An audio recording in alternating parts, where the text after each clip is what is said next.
Well, I guess while we wait, I could share a little story, a little thought as I introduce this concept. So, guys, first off, thanks for coming to the call today. We're learning a little bit about Pacific Wholesale Mortgage, who we are, what makes us unique and different in the industry, just some exciting features we have to offer. Now, whenever I introduce this, I like to talk about this concept I picked up a little later on in life about, and I call it wise effort. Right? I love being a provider. I'm a happily married father of four very young kids. And I get a lot of significance out of providing for the people I love, right? It's just something that means a lot to me. I want to do a really good job there. And my philosophy has always been, as long as I'm willing to work hard enough, I'll always be able to provide, right? But as I've gotten older, I've realized that it's a little bit more than just working hard, right? You see two people and they're working side by side, working just as hard as each other, but one person's making substantially more than the other. So it's not just hard work, it's also smart work. It's investing your time and your effort where they're going to get the highest return. It's about asking the question, how hard is my hard work working for me? Now, real estate is one of those industries that has a very high rate of return, potentially, depending on your work ethic, right? In fact, 90% of the wealthiest folks in this country got there via real estate as their goal, whether it was directly in the industry as a real estate agent or maybe a loan officer like us, or as an investor. And there's a couple reasons for this, right? Reason number one is when you're moving commodities that are worth hundreds of thousands, if not millions of dollars, it can be pretty lucrative to get a little piece of. And reason number two is there's no ceiling, right? You investigate different types of jobs you can get, whether it's an engineer or a doctor or I'm working at across the street at the Starbucks. There's a cap at what you can make, right? You can work your way up the ladder, but there's a top to that ladder. And in real estate, there really is no ceiling, right? Your work ethic can take you as high as you want to go, which I think is why it makes it so intoxicating to so many of us. So fast forward to Pacific Wholesale Mortgage, PWM. Who are we? Where do we fit in the real estate space, or more specifically, the lending space? So my business partner, Robert, and I got together a couple of years ago, and we decided to build PWM based on 4 unique pillars. When they're all combined, make us who we are. And I'm going to spend the remainder of our 30 minutes together kind of breaking down these 4 pillars for you guys. Pillar number 1, we're an online cloud-based company. Pillar number 2, we're a mortgage broker. We're a broker proudly. Pillar number 3, education and training, man. It's the backbone behind everything we do. It's the pillar I'm most passionate about. And then pillar number 4 is the profit share ownership pillar that I'm going to kind of end on today. So pillar number 1, guys, is that we're an online cloud-based company. Guys, bottom line, the way we're able to offer the wholesale rates and fees we do, the way we're able to offer the aggressive profit share option within our company that we do is because we are online. And the reason why that's so advantageous, guys, is think about it. If you got a big fancy building that you want to wow the clients and they're going to come in to sign, you're just going to blow them away with this incredible building right on the ocean front, right in that lease center. I mean, what comes along with that is this giant ball and chain of an overhead, right? You got the monthly payment on that building. You got the janitorial services and the phone staff and the front desk and internet, all of these costs that end getting passed along to the client in terms of higher rates and fees. Somebody's got to pay for it, right? And that business is to stay profitable. They're going to widen out their margins, up their rates so that they can pay for all the overhead. So when you cut all that out, you start to have a more competitive product. And that's why these online guys that came out 15 years ago are killing the big banks, because they have a more succinct business model that gives a better deal to the client. That is why, number 1, probably predominantly an online cloud-based company. Pillar number 2, guys, is we're a mortgage broker. For those of you who are new, you don't understand what broker means, I'm going to break it down. So I just got my license, let's say. I'm excited. I'm ready to go work, right? Ready to get my feet wet in the industry. I can go to work for one of 2 types of companies. I can go to work for a direct lender, means over to Wells Fargo or over to Golden One, Summit, Guild, wherever. But I'm working for one brand. I got one bank I'm working for, and I'm kind of handcuffed to what that bank can and can't offer. If I'm a Wells Fargo loan officer, I can't sell you Golden One's loans. It doesn't work that way. Now, contrast that to the brokered world. There's really no limit to how many banks you can work with, right? We got 25 plus banks in the back office, right, that all have different unique programs and products to offer your clients. And the flexibility that model gives you makes this setup superior. It's why we've embraced it, and it's who we are. Now, to illustrate the power of the broker model, I always talk about my story. I've been doing this for 8 years. In the first half of my career or so, I started working for a direct lender, right? One bank, one name. And as such, I didn't have the best rates. In fact, I had some of the highest rates in town. I didn't have that many products to offer, but I deeply believed that I could provide a better experience for my borrowers than the next guy. If I was transparent enough, right? If I was accountable to my people, if I had great communication before, during, and after the process, and if I was willing to work harder than the next guy, then I can get the business and I could grow. And I took that philosophy, these principles up on the slide, and I just hit the streets. And I did pretty good. Within 3 years, I was making about 3 times what I was as a civil engineer, which is the industry I left before I got into lending. But I realized about 3 years in, pounding the pavement, that there's 3 types of customers out there in the lending space, in most spaces. You got the top of the pie, that type of customer, man, they just care about the price. Doesn't matter your energy on the phone, doesn't matter how friendly you are. They're going to cut you off and be like, bro, just tell me what your rate is. Just tell me what you're charging. You got that kind of customer.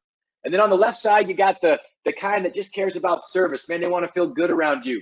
They want to feel like you're going to take care of them, like they're in good hands.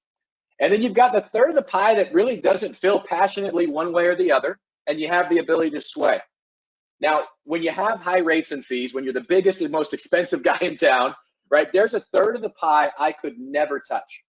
I used to get so nervous when it came time to talk about the rate, when I knew everyone was going to beat me. My hands would be shaking in the presentation, right? Because inevitably I get that person, they're like, dude, I just heard a commercial. Why is this other lender like 0.5% lower? Right? And that happened. And eventually I ended up losing a client that I really cared about. This was about 3 years in. I really jived with them, right? I met with them late on a Friday night, pre-approved them. They're out there looking. I do my pre-approval call. I bring in all this good energy, right? Because I'm all about big energy. And they cut me off. They're like, I'm sorry, Doug, we got some bad news. I'm like, well, what happened? And they said, we went with somebody else.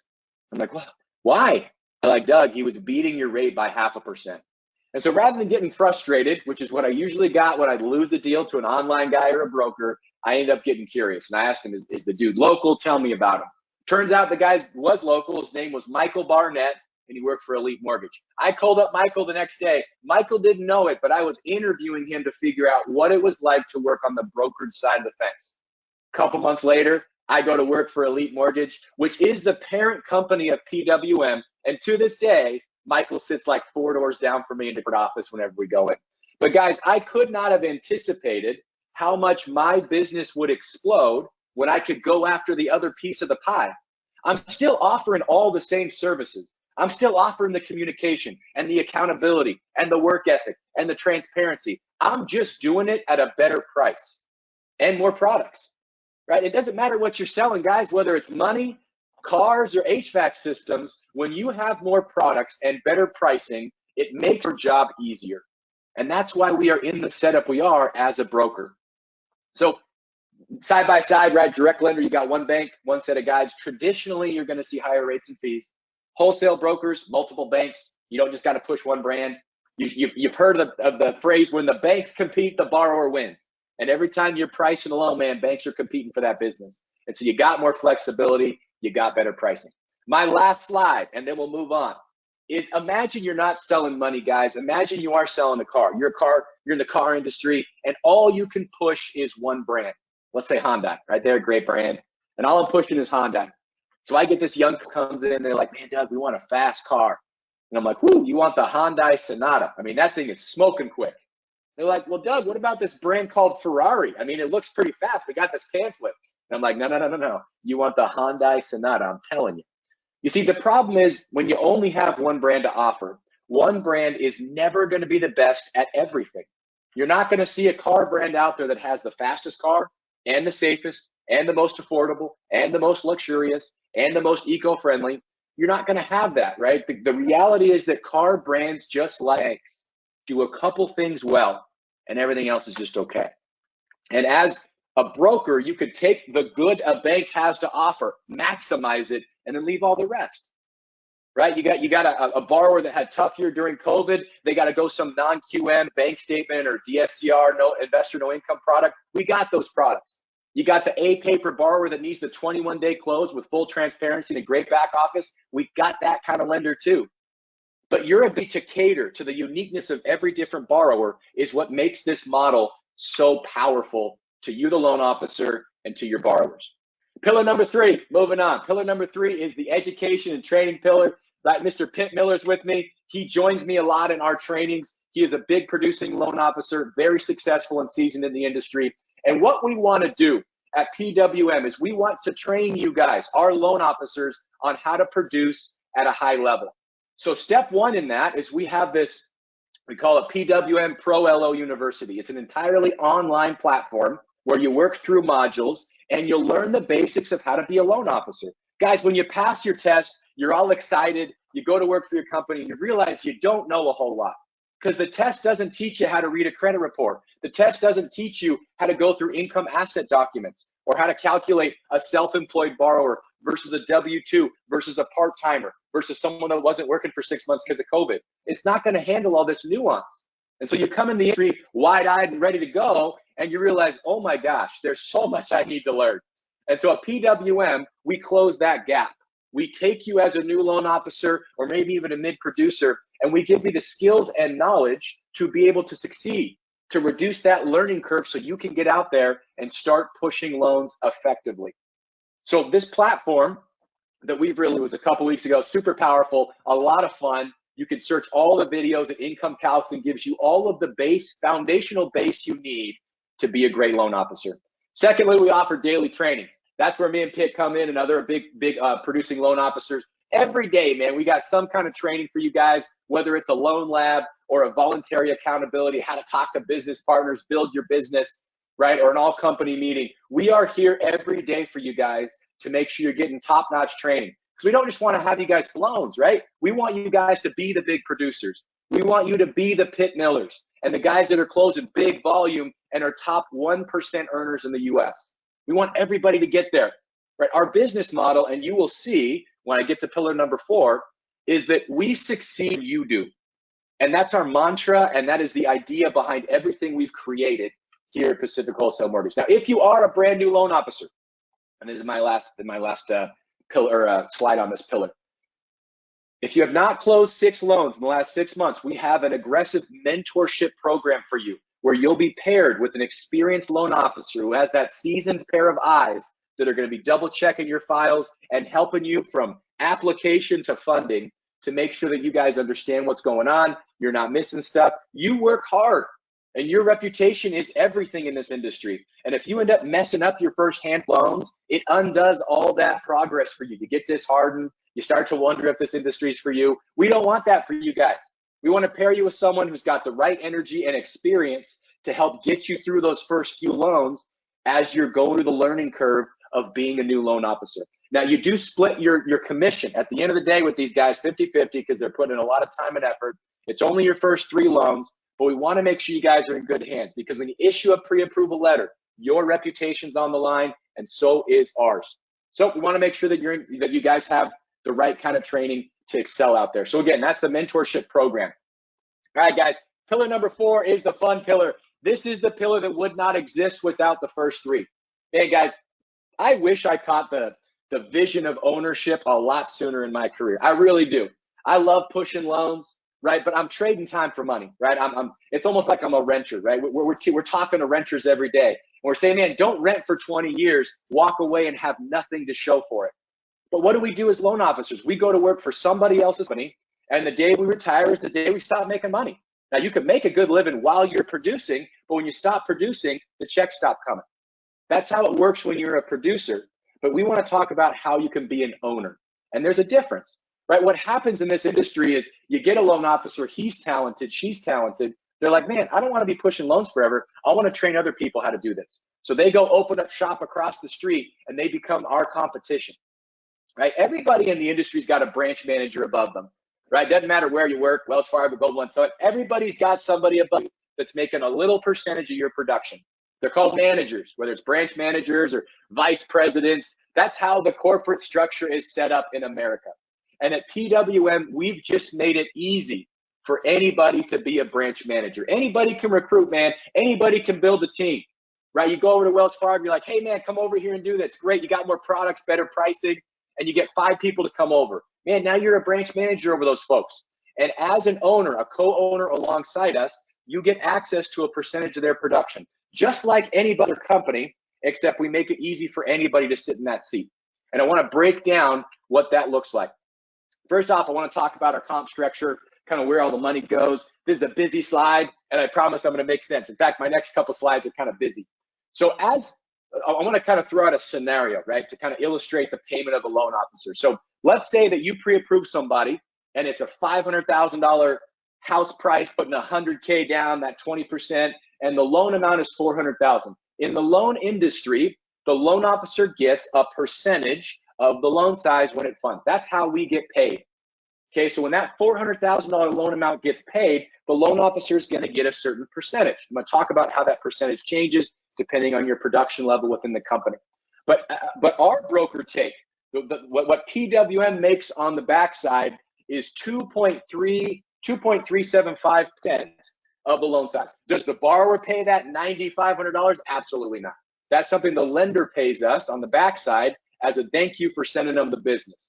Now, that $9,500 is what we have to work with. So where does that go? That's what I want to break down here. And by the way, guys, a company's margin, how much they charge, that 2.3 whatever, that is the great secret in this industry, right? You go over to Gold One, you're like, man, what's your margin? Dude doesn't even know, right? That's not something we talk, because your margin controls your rate. The last company I worked for, their margin was over 4%. That's why my rates were so bad over there, right? Because they had all this overhead they had to pay for, and they ended up charging the client. And that's how their rate was 0.5% higher than mine when I came over here. Okay, so that 2.375, that 9,500. So, and we're going to call them basis points, right? So basis points are a percentage of the loan. So 30 basis points goes to taxes, operations. 25 basis points goes to processing and auditing. And there is 140 basis points for our new loan officers that you get paid when that loan closes. What's 140 basis points? 1.4% size. That's kind of how the decimals work out. So if you're a newer loan officer that has produced less than 6 million in volume over the past year, you're going to start out in the 140 bips column. So when that loan closes, you just made $5,600. Now we got to subtract out $300 for an errors insurance, so it's $5,300. But you just made $5,300 and you just closed one loan. Now you can see how lucrative this can be now, because if I'm just closing 2 deals a month, man, I'm making over 10 grand a month, and that's just 2 deals a month. Guys like Pitt, they're closing 10, 11, 12, 15 loans a month. Okay, so you can imagine the paycheck that comes with this. It's pretty nice when you can get a good empire of people that are feeding you deals, which is what we teach you how to do. Now, when you get to 8 million in production, now you go from getting paid 140 basis points to 150. So that $5,600 paycheck turns into 6 grand. As soon as you fund it, boom, there's your 6 grand minus $300, right? 57 bucks. Now, when you get to 10 million in production, now you get paid 160 basis points, 1.6%, which is $6,400 for one deal closing. Man, if I close 3 deals at that price point, I'm almost making 20 grand a month, right? At that healthy payout, that fat payout we're giving you. Now, you'll also notice that above the loan officer payout, there's also a little bit that goes into a company bucket, right? At the level 1, it's 42.5 basis points. At the level 2, it's 32.5, and at the level 3, it's 22.5. That is the bucket that we're able to work with to pay our builders from. Now, once a loan officer reaches a certain percentage, we stop putting money into that bucket and we give it all to the loan officer. So for example, if I'm at a level 1 and I just hit my 6 million marker for the year, it's April, I'm thinking, man, I got the whole year left, and now it's called a cap. I just capped out my company contribution, and so now I get to keep 100%. So my 140 basis points jumps at the bottom here to 182.5 basis points. You're making $7,300 on that same deal when it closes after you cap. You went from 5,600 to 73, almost 2 grand more per deal when you cap out. Now, the company stops getting the contribution. That's okay, right? Your builder's gotten paid a lot from your production for the year. Thank you. Here's all that rest of the check you get, Mr. Loan Officer. And as you can see, as the levels go up, you do more volume, and then everybody caps out when they reach a certain volume amount for the year. And then for the rest of the year, you get your full basis points. That 182.5 is all yours, Mr. Loan Officer, because, hey, you did a great job. You did good volume. Here it is. So this company bucket is what I want to talk about our builders. So how is this distributed to you guys out there who want to build a team? Let's answer that question. So same loan size, 400,000, right? Loan officer gets their 5,600 and the company gets 1,700. That's the bucket. That's that 42.5 bips. 1,700 is what we have to work with when you close a deal. So how does that go out to the builder? So let me talk about branch levels. So if I recruit Pitt and 5 other people, anybody that I recruit gets on my level 1. I recruited them. I did the work. They're on my level 1.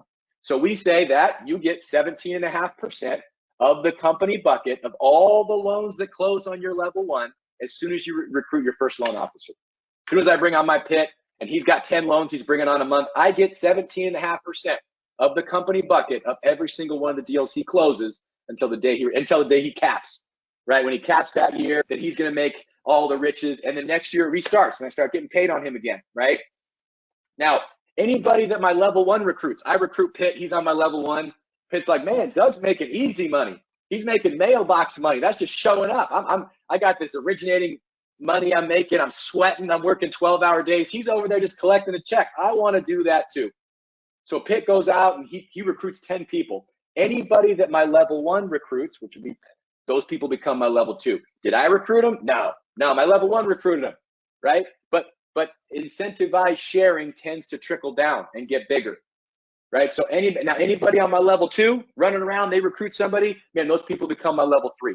That's how our levels work. And as you can see, we pay percentages of every single layer if you bring on enough people. So once you bring on 5 people, when I personally recruit 5 loan officers, I unlock level 2. Now I actually get the 20% of all their production. And once I bring on 10 loan officers, now I unlock my level 3. I'm getting 12.5% of all the loans closing on my level 3. So as you recruit more people, you can reach down and get paid on lower levels. So again, it's incentivized sharing. If I've recruited 9 people and I'm 1 away from that 10, and my level 3 is just doing crazy volume, I'm doing whatever I can to get that next loan officer because I want to unlock level 3. I want to get that 12.5% of the 40 loans that closed last month. Man, that's thousands and thousands of dollars I'm missing out on because I haven't recruited enough folks. So it's an incentive. And this is how a video goes viral online. It's incentivized sharing. How does a video get 1 million views? One person watches it, that's hilarious, shares it with 5 people, they're all laughing, they all share it with 5 people, and it just compounds, and then pretty soon you got 1 million views. It's crazy. Overnight success. But it's incentivized sharing. That's the idea behind PWM. And that's how, guys, we've grown to almost 500 loan officers strong in like 2 years. That growth rate is unheard of because of the incentivized sharing. Man, everybody, man, my partner, Robert, right? He works for Berkshire Hathaway. He's got 1 recruiter recruiting, and he's got like 300 agents working out of that office. And this is a talented recruiter. This dude's bringing on agents all the time. But can you imagine if every single one of Robert's 300 realtors were also recruiters? Man, how much faster would his Berkshire Hathaway office explode with recruiting if every single realtor was incentivized, if they wanted to bring on some people and make some mailbox money? So let's put some numbers on the board. Let's see what this looks like. The other thing I do want to illustrate, guys, if you add up all the percentages, once you grow to 40, we pay all of the company bucket to you, 100%. Okay, so I want to make sure I illustrate that. You are true owners alongside of us when you grow your team big enough. So we're going to make money on the journey with you to 40. But once you get there, you get to keep it, but only all of it. 100% payout, true ownership split with our builders. All right, so I want to put an example on the board, okay, kind of some of the figures, kind of wrap your head around a little bit. So let's say that I go out and recruit, it takes me 2 years, and I bring on 4 quality loan officers. I'm happy about it. I got my 40, and I've unlocked all 7 layers now. And let's say that every year after that, each one of my branch levels doubles. So in a year, all of my 40 managed to double themselves to 80 on my level 2. And then year 3, my 80 turned into 160. And then year number 3, that 160 turns into 320. This is how it works, right? If you study this sort of setup, this is kind of traditionally how it goes. So let's say that I have a big team, right? In like 8 years, and they're all closing just 1 deal a month at 400,000. loan amount. Now, we're not teaching you guys how to close one loan a month. We're teaching you how to close 10, 15, 20. But let's say you got a big team and they're just starting out. They're just getting their feet wet and they're just closing one deal a month. So my 40 loan officers close 40 deals on my level one. My residual, my percentage from that bucket is almost 12 grand a month. If that keeps up, I've made $142,000 a year just from my branch of 40 loan officers. Now, you can't make the big bucks if you're only getting paid off the people you recruit. This is why we pay you off your recruits, and your recruits, because the bigger numbers are in the lower levels. So my 80 folks on level 2 close a deal. That's $27,200 I'm making a month just from that level. And if I add them together, that's $39,000 a month or $469,000 a year. I'm almost making $500,000 just from my 2 levels. Now, I'm not going to go through each one. You guys can see the numbers, but you can see how it gets kind of crazy towards the end. I mean, it's big numbers. It's the kind of numbers you only see from somebody who owns a company. You're not going to get these kinds of numbers, guys, as a single producing loan officer. You got to have vision and the ability to duplicate yourself to really leverage your time to get the big numbers. The bigger numbers, guys, are in the lower levels. We have a competitor that's pays 3 levels deep. And you could see that if we got 3 levels deep, you're making a good living. But you can make almost 10 times that amount with a company in 7 layers deep. That's why we go so deep, guys, because again, the bigger numbers are in the lower levels. Okay, so this is just an example of someone that's, a new loan officer, 140 bips, right? You could see how the examples change. I'm not going to go through each one because we're getting low on time. But I want to kind of do a wrap up here, guys. So for those of you who maybe don't want to participate in the ownership side, you're like, no, I don't know if I want to do that. That's fine, right? This is still a great company for you to work for because 90%, 90+% of all of the training is for you, the loan officer. If you pay attention to that model, guys, nobody makes any money till somebody closes a deal. So all of our training is for you, the loan officer. You guys are our backbone. You guys are our lifeblood. Without you, there would be no builders. There would be no income, anything like that. So know that this is a great home for you if all you want to do is push loans. Because you have so many layers of support above you. You have potentially 7 people above you that you can lean on and reach out to if you need some help. That's probably the thing I like most about this model is the sense of community that you walk into at our company. Most lending's cutthroat. Most lending, we're in the same office. Either you're getting a deal or I am. I'm getting paid or you are. But in this shared setup, a lot of people are getting paid. And so they all want to make sure you succeed and they want to help. They're incentivized to help support you. Second way to come aboard as a builder, right? You get access to that team builder payout.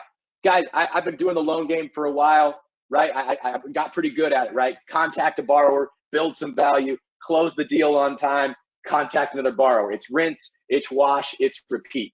And I do this over and over again, just swinging my hammer. And then a couple of years ago, I actually got injured, broke a couple of ribs in the jiu-jitsu accident. And it was really hard for me to work. And I couldn't afford to take any time off because I had so many files in contract and I didn't show up and swing a hammer the next day. It wouldn't go anywhere. And it highlighted my vulnerability. It highlighted the fact that I have to show up and show up big every day to keep this engine running. Meanwhile, my business partner, Robert, who's my broker, right? He gets paid a little bit every time I close a deal. I think I called him like 5 times in the 4 years we worked together with questions. And yet he's sitting in the ownership seat and he's getting that mailbox money every time I close him. He's probably made hundreds of thousands off of me and my production over the last 3 or 4 years. So I see the seat he's sitting in. I'm like, man, I want to sit there. I think that's the smarter money. And so for those of you who catch the vision of ownership, of building something, of duplicating yourself, then you also have a place here at PWM as a builder. All right, so for those of you who want to come aboard as a recruiter, right, and you only want to come aboard as a recruiter, right, you don't necessarily need your loan license to be a recruiter because you're not selling money, you're not selling loans, you're not talking about interest rates or APRs. In fact, you're not allowed to. All you're doing is going to other places and saying, hey, come work at PWM. It's a great environment. I'll support you. I'll bring you aboard. We got great rates, a lot of products. You're just talking to loan officers about this opportunity or people who want to become loan officers. That's the builder role. And if you're just a builder, you're going to have access to that same profit share model I talked about. And you're going to be brought on as a 1099 independent contractor.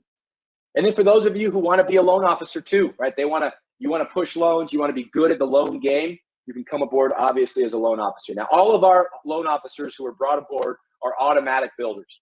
At that point, if you decide to build a team 5 years from now, you can't. You bring somebody on, you're going to get override from them. Okay, but as a loan officer, you got to get your license. You got to take your 20-hour course and pass your NMLS test and get your license sponsored with us. Once you're sponsored, you're good to go. We'll plug you into all the trainings, get you set up on how to sell and how to originate so you can hit the ground running as a loan officer. Now, depending on the state that you're hired in, California and Oregon, it's W-2 as our loan officers. But if you're outside of those two states, meaning loan officers out of Texas, Arizona, Colorado, or Florida, you guys are coming aboard as 1099 as well, just like the builders are. And that's just because licensing stuff changes state for state. But that's the other option that you guys have. So 2 ways to come aboard at PWM, guys. That's really all I had prepared for the day. You know, I just want to mention that if you like what you heard and you're like, man, this sounds like a cool opportunity, track down the person that shared this video with you. Okay, because they are your link to the company. They are your onboarder, your sponsor, and they're going to make sure you come aboard and get plugged into all the right stuff so that you can excel here with us. Mr. Pitt, do you have anything to add? I love it, Doug. I want to share a little bit if I could. I want to share 2 things with everybody. So first, I want to share the growth of where we're at. So 2020, Doug didn't do very good getting loan officers here. He only got about 90 loan officers here, Doug. But in 2021, Doug did pretty good. I've never seen somebody get over 300 loan officers.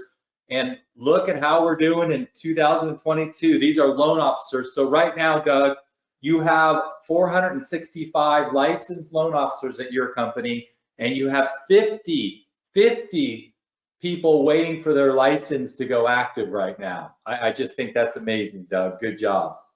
Wow. And that 2022 number is just for 1 month. Just very good. Just for 1 month. Exactly. Yeah, that is great. And then second thing I want to share with you here, just give me one moment here. Let me see if I can share it. I want to share with you. I want to share with you just what I've accomplished, because, you know, you put up some numbers on one of those slides. It's too big for pity to comprehend.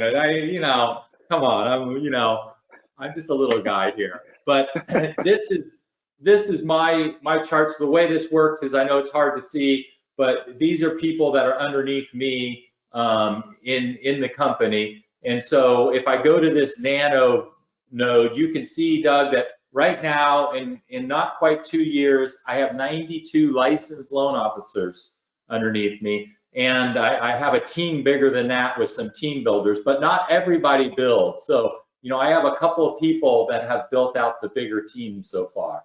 But I'm here to support all those people and to get them to be able to come in and grow. And it's a lot of fun when you can help other people come in and then they can start building their own team of people. I've never worked in a company, you guys, that it's like it is here in terms of being able to build your team. There's nothing holding you back from coming aboard and getting 10 people in a day. It's just up to you. There's no blockers. It's a very fluid situation. If you're a licensed loan officer and you want to do loans as a broker and you want to build a team, we've got the comp, the cap, and the rev share. Well, and Pitt managed to grow this massive team while he was pushing loans full time, right? This is like a part-time gig, spreading the word. He knew a few people in the industry. And that's the beauty of it, guys. You don't have to, it's not even a full-time job at first recruiting a team. But if you're committed to regularly bringing folks on, pretty soon you'll start to see the kind of numbers that Pitt just showed you in just a few short years. Yeah. So again, guys, the model's working. It's exciting. We've got a lot of people winning here, and we'd love for you to come aboard. So again, track down the person that shared this video with you. I guess before we get off, I want to open it up for any questions. Does anybody have any questions based on what we've gone over today?